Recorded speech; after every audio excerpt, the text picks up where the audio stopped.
Once upon a midnight dreary, while I pondered, weak and weary, over many a quaint and curious volume of forgotten lore, while I nodded, nearly napping, suddenly there came a tapping, as of someone gently rapping at my chamber door.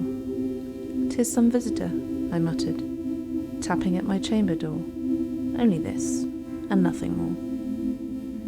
Ah, distinctly I remember, it was in the bleak December, and each separate dying ember wrought its ghost upon the floor. Eagerly I wished the morrow, vainly I had sought to borrow from my books surcease of sorrow, sorrow for the lost Lenore, for the rare and radiant maiden whom the angels named Lenore, nameless here for evermore.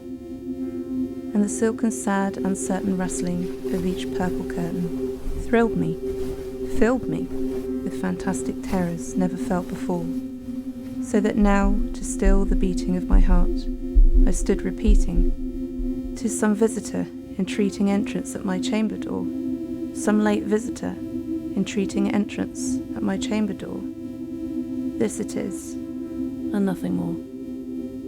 Presently my soul grew stronger, hesitating, then no longer.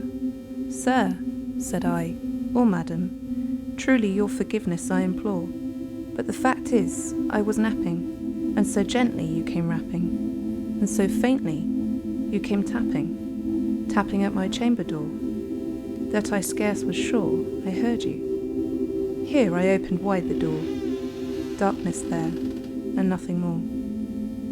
Deep into the darkness peering, long I stood there wondering, fearing, doubting, dreaming dreams no mortal ever dared to dream before. But the silence was unbroken, and the darkness gave no token, and the only word there spoken was the whispered word, Lenore. This I whispered, and an echo murmured back the word, Lenore. Merely this, and nothing more.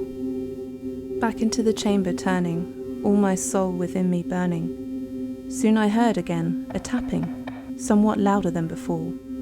"Surely," said I, "surely that is something at my window lattice. Let me see then what thereat is, and this mystery explore. Let my heart be still a moment, and this mystery explore. 'Tis the wind, and nothing more." Open here, I flung the shutter, when, with many a flirt and flutter, in there stepped a stately raven of the saintly days of yore. Not the least obeisance made he, not an instant stopped or stayed he, but with mine of lord or lady, perched above my chamber door, perched upon a bust of Pallas, just above my chamber door, perched and sat, and nothing more. Then this ebony bird beguiling my sad fancy into smiling, by the grave and stern decorum of the countenance it wore. "Though thy crest be shorn and shaven thou," I said, "art sure no craven, ghastly grim and ancient raven, wandering from the nightly shore. Tell me what thy lordly name is on the night's Plutonian shore." Quoth the raven, "Nevermore." Much I marvelled this ungainly fowl to hear discourse so plainly, though its answer little meaning, little relevancy bore, for we cannot help agreeing that no living human being ever yet was blessed with seeing bird above his chamber door, bird or beast upon the sculpted bust above his chamber door, with such name as Nevermore. But the raven, sitting lonely on the placid bust, spoke only that one word, as if his soul in that one word he did outpour. Nothing further than he uttered, not a feather then he fluttered, till I scarcely more than muttered, "Other friends have flown before, on the morrow he will leave me, as my hopes have flown before." Then the bird said, "Nevermore." Startled at the stillness broken by reply so aptly spoken, "Doubtless," said I, "what it utters is its only stock and store, caught from some unhappy master whom unmerciful disaster followed fast and followed faster, till his songs one burden bore, till the dirges of his hope that melancholy burden bore, of never, nevermore. But the raven still beguiling all my sad soul into smiling, straight I wheeled a cushioned seat in front of bird and bust and door.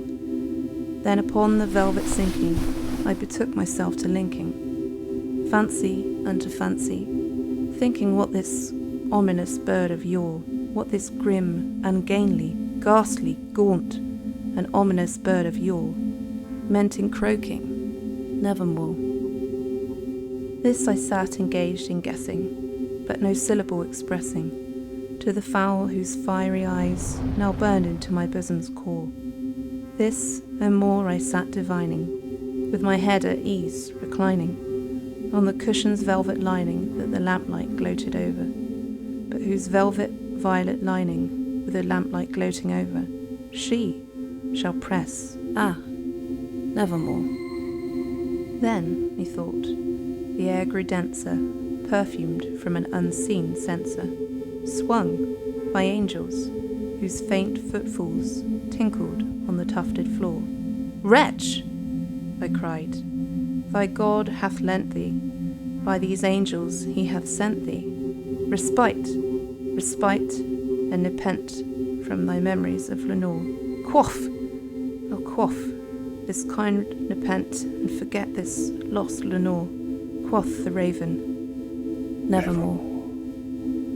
Prophet, said I, thing of evil, prophet still, if bird or devil, whether tempter sent, or whether tempest tossed thee here ashore, desolate, yet all undaunted, on this desert land enchanted, on this home by horror haunted, tell me truly, I implore, is there balm in Gilead? Tell me, I implore, quoth the raven, nevermore.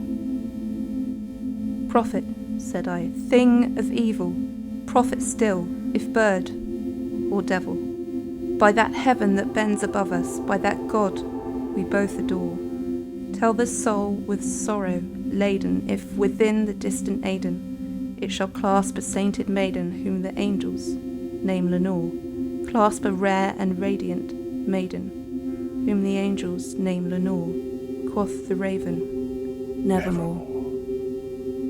Be that word our sign of parting, bird or fiend, I shrieked, upstarting. Get thee back into the tempest and the night's Plutonian shore. Leave no black plume as a token of that lie thy soul hath spoken. Leave my loneliness unbroken. Quit the bust above my door. Take thy beak from out my heart, and take thy form from off my door, quoth the raven, nevermore. And the raven, never flitting, still is sitting on the pallid bust of Pallas, just above my chamber door, and his eyes have all the seeming of a demon's that is dreaming, and the lamplight over him, streaming, throws his shadow on the floor, and my soul from out that shadow that lies floating on the floor shall be lifted nevermore.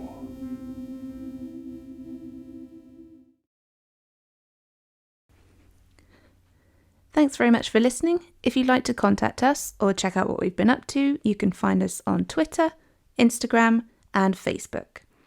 If you enjoyed the video today, please do like it, subscribe to the channel, and ding the bell to receive notifications about new videos. See you in the next one.